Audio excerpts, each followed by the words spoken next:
खुलुमबाय लोगोफोर गोदान भिडिअ नोंथांमोन बयखौबो बरायबाय। दिनै जों बे भिडिअनि गेजेरजों मिथिनो मोनगोन बर' हारिनि सासे गोहोगोरा बिर जोहोलावनि जिउनि जारिमिन। बे गोहो आरो बोलोगोरा जोहोलावानो जादों बिर सोमदोन जोहोलाव। बिथांखौ गुबुन आलादा आलादा गोबां मुंजों मिथिनाय जायो। गोबां जारिमिन लिरगिरिफोरा गावबा गावनि रावआव गुबुन गुबुन मुं दोननानै जारिमिन सोरजिनो नाजादों। बे जोहोलावखौ सोमदोन जोहोलाव एबा सम्बुधन कसारी आरो सम्बुधन पonglo मुंजोंबो मोनथिनाय जायो। नाथाय अरिजिनालि बिथांनि बर' मुङा सोमदोनआनो। बेनिखायनो जों बे भिडिअआव सोमदोन जोहोलाव मुंजोंनो मख'नाय जागोन। बाय द वे भिडिअनि जोबनायाव जों इम्परटेन्ट बाथ्रा शेयार खालामगोन। बेनिखायनो नोंथांखौ भिडिअनि जोबनायसिम थानो थाखाय खावलायबाय। अके थ'थ' जों भिडिअखौ बिदिब्ला स्टार्ट खालामनोसै। Let's begin. सोमदोन जोहोलावा बर' हारिनि जारिमिननि बयनिख्रुइबो गोहोगोरा आरो साहसि बिर जोहोलावमोन। बिथाङा भारत उदांस्रियावबो गोबां अबदान होलांदोंमोन। गोसो होनो गोनां बाथ्रादि बै समाव जेब्ला ब्रिटिशफोरा जोंनि भारत हादरखौ गोब्राब सासन खालामगासिनो दंमोन, अब्ला स्पेसियेलि जोंनि बर' कसारीफोरा जोबोर दुखु खस्थ' सहायनो गोनां जादोंमोन। बेनिफ्राय उदां मोननायाव जोहोलाव सोमदोननि गिदिर बिफाव दंमोन। बिथाङा जोनोम मोन्दोंमोन 16 मार्च 1850 मायथाइयाव माइबंनि लंखर होनाय मोनसे जायगायाव। गोसोआव लाखिदि माइबंनि ओंथिया जादों माइनि गिदिर हुं। बिनि बिफानि मुङा स्वmdwn Jwhwlao आरो बिमानि मुङा cachari पongloमोन। नाथाय दुखुनि बाथ्रादि सोमदोना उन्दैयावनो बिनि बिफाया बिसोरखौ नागारना थांदोंमोन। जाउनाव बिमा कासाइदिया हारसिं जोबोर खस्थ'यै उन्दै सोमदोनखौ फेदेरनो खांनो गोनां जायो। नोंथाङा खोनायोब्ला दुखु मोनगोन। बिमाया बिखौ जाहोनो थाखाय मानसिफोरनि न' माइरं खांबाबायना जाहोनो गोनां जादोंमोन। हागौ हाया गुबुनफोरनाव खामानि मावबाबायना जा रां एबा माइरं हरो बेजोंनो गोजोनै थादोंमोन। बिमाया सोमदोनखौ गावनो शिक्षा होदोंमोन। आखाइ थुयै थुयै फोरोंदोंमन। हायाब्ला एबा रोङाब्ला लावथिजों जोबोर बुदोंमोन। बेबादिनो बिमाया सोमदोनखौ गोहो गोरा साहसि जोहोलाव खालामनो हादोंमोन। बिमाया उन्दै सोमदोनखौ ओरैबादि सासन खालामदोंमोन जाहाथे गथ'नि फिउचारआ फिथाइ गोनां जायो। सोमदोना स्कुलाव थांनो मोनाखैमोन मानोना बिमाहा बिखौ स्कुल सोनो थाखाय एफर्ट गैयामोन। बेखायनो बिखौ न'आवनो गावनि आखाइजोंनो थुयै थुयै फोरोंदोंमोन। गाव मोनजायाब्ला गथ'नो जाहोदोंमोन। बेबादिनो सोमदोना लासै लासै बोलो गोरा गोहो गोरा जोहोलाव जानो हमो। बिमाया जोहोलाव सोमदोननि सायाव गेदेर फोथायनाय दंखायोमोन कि बिनि गथ'आ सानसे गावनि हारि जाथिनि थाखाय खामानि मावथारगोन, गावनि हारिखौ बासायगोन, हारिनि थाखाय नांगोन।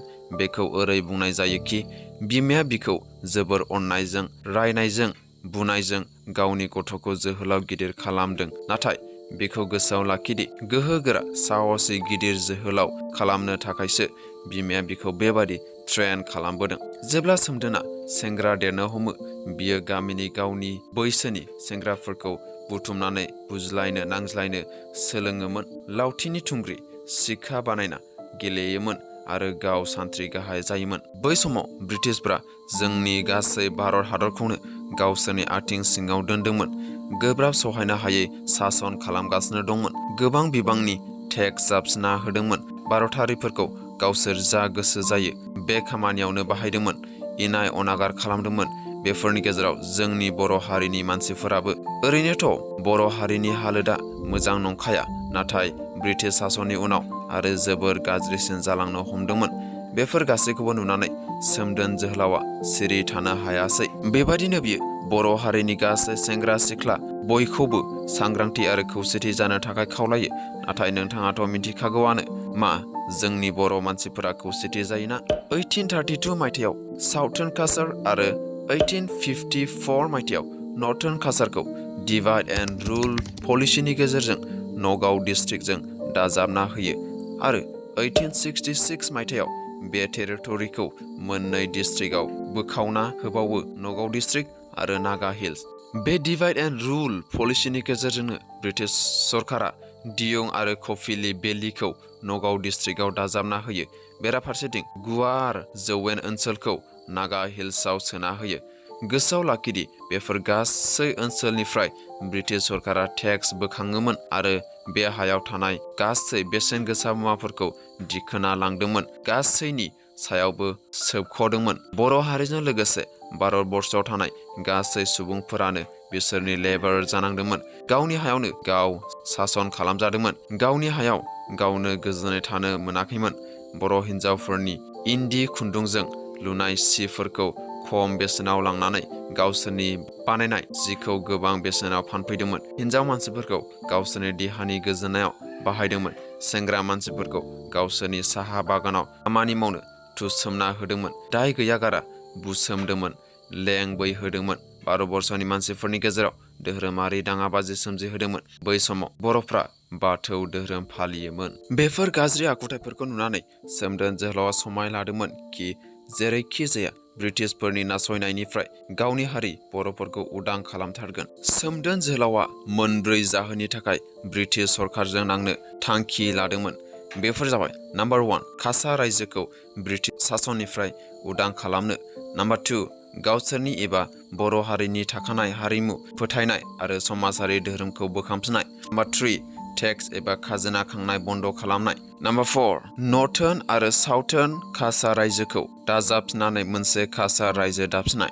जेब्ला सोमदोना 14-15 बोसोर बैसोमोन, बियो बिमानियाव सोंदोंमोन कि मानो ब्रिटिशफोरा गामियाव फैनानै दावराव दावसि खालामफैबाय थायो। अब्ला बिमाया खोन्थादोंमोन कि ब्रिटिशफोरा गासै भारतारि नखरफोरनिफ्राय टेक्स लांफैयो आरो टेक्स हरनो हायाब्ला दंनाय सम्पथिखौनो लिरनानै लायोमोन, नङाब्ला फिसाफोर दंब्ला बिसोर लेंबैहोनांगौमोन। खोनानानै सोमदोना रागा जोंखांदोंमोन।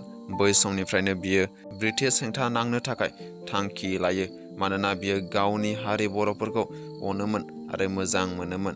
गोबां रायजोफोरा थुलुंगा होदोंमोनब्लाबो ब्रिटिश गोहोखौ गिनानै नांनो ओंखाराखैमोन। जोहोलाव सोमदोना सेंग्रा लाइमोनफोरखौ बुथुमनानै ट्रेनिं होनो हमो, नाथाय बिसोरनियाव जेबो अस्त्र गैयामोन, खालि लावथि सिखा बेफोरल'। बेबादिनो सेंग्राफोरा सोमदोनजों खौसे जानो नांनो थाखाय गोहो खालामो। सोमदोना डिक्लेयार खालामना होयो कि बिसोर टेक्स होनाय जानाय नंला, नांगौ जायोब्ला बिसोर हेंथा नांगोन। सोमदोना गासै कासा रायजोनि लाइमोनफोरखौ फोजाखांनायाव जाफुंसार जानो हायो। बियो मोनसे ग्रुपबो दायो आरो बेयाव मान सिंखौ प्रिन्सिपल एडभाइजार आरो मलंथंखौ साबअर्डिनेट कामान्डार खालामना दोनो।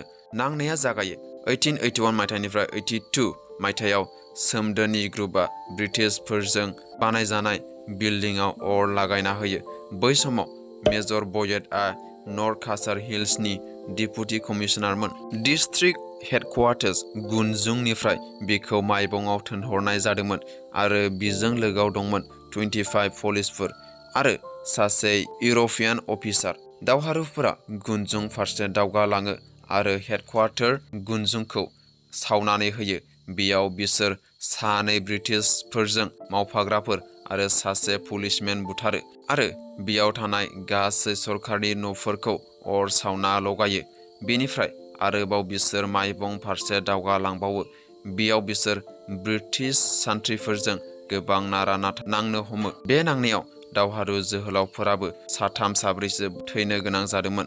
जाउनाव दावहारु जोहोलावफोरा गोबां रागा जोंसिनो आरो बै माइबंआवनो मेजर बयेटखौबो बुथारनाय जायो। बे नांनाया बेयावनो जोबाखैमोन, अदेबानि बिनि जिउ जोबजासिम बिथाङा हारिनि थाखाय नांलांदोंमोन। बै जाथायखौ नुनानै ब्रिटिश सरकारा जोबोर गिखांनाय सोमजिदोंमोन। जाउनाव सरकारा डिक्लेयार खालामना होयो कि जायनो सोमदोन जोहोलावखौ हमनानै सरकारनो गथायनो हागोन बेनो 1000 मिन्स 1000 रां बान्था होनाय जागोन। नोंथांमोना मिथिगौ बै समाव 1000 राङा दानि 1 लाखफोर बादि।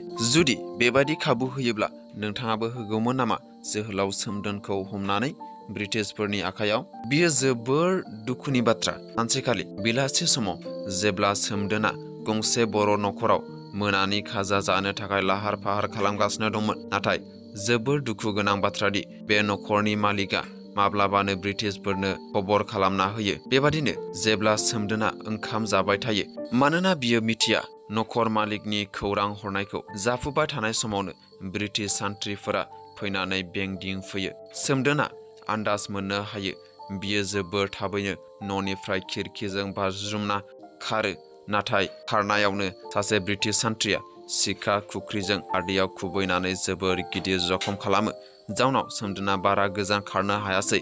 थेवबो बियो गोहो बोलो बाहायनानै ब्रिटिशफोरजों नांबावदोंमोन नाथाय आथिं बौनायनि खारनाव हायासै जाउनाव बियो ब्रिटिश सान्थ्रिफोरजों हमना लांजायो आरो जेलाव हागौ हाया बुजायो जोबोर देहायारि खस्थ' खालामहोजायो मानोना बै समाव सोमदोननि लोगो दावहारुफोरा गिनायजों हाबसोना थाजोब्बायमोन बिसोर ब्रिटिश पावारजों जुजिनो गिबायमोन जायनि थाखाय सोमदोन जोहोलावा हारसिं नांनो गोनां जादोंमोन सोमदोनखौ जोबोर गोब्राब जखम खालामो जाउनाव सोमदोना जेबो खालामनो हाया जायो उनाव बिखौ मोनसे सरकारि हस्पिटालाव फाहामथाय हैनो थिसननाय जायो मानोना बिसोरनि प्लेनिंआ बेखौ मोजां खालामनानै फासि होना बुथारनो नाथाय सोमदोना बै हस्पिटालावनो 12 फेब्रुवारि 1883 मायथाइयाव जोबथा हां बोयो दुखुथिया बिमाया गावनि फिसा सोमदोननि गोथै सहखौ बिहैदोंमोन नाथाय बेखौबो ब्रिटिश सरकारा हरबावासै बेनि सोलाय सोमदोननि गाननाय जियाव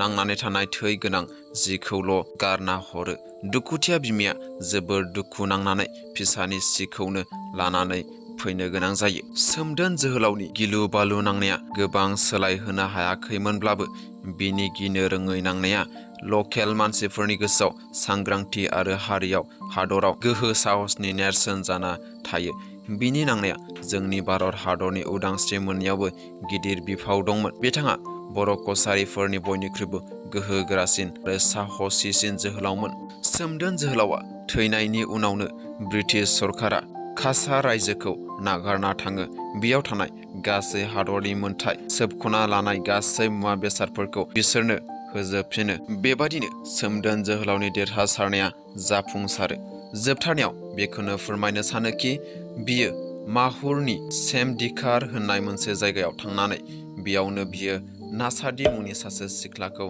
हाबा खालामदोंमोन नाथाय इयुनाव बे हिनजावनि जेबो खौरां मोननाय जायासै अके लोगोफोर सोमदोन जोहोलावनि बे काहानिखौ नोंथाङा खोनानानै माबादि मोनखो अननानै कमेन्टआव जोंनोबो खोन्थाहरदो भिडिअखौ मोजां मोनब्ला अननानै लाइक खालामदो आरो चेनेलाव गोदानब्ला अननानै साबस्क्राइब खालामनानै लाब्लानो जाबाय okay for now thank you bye bye and take care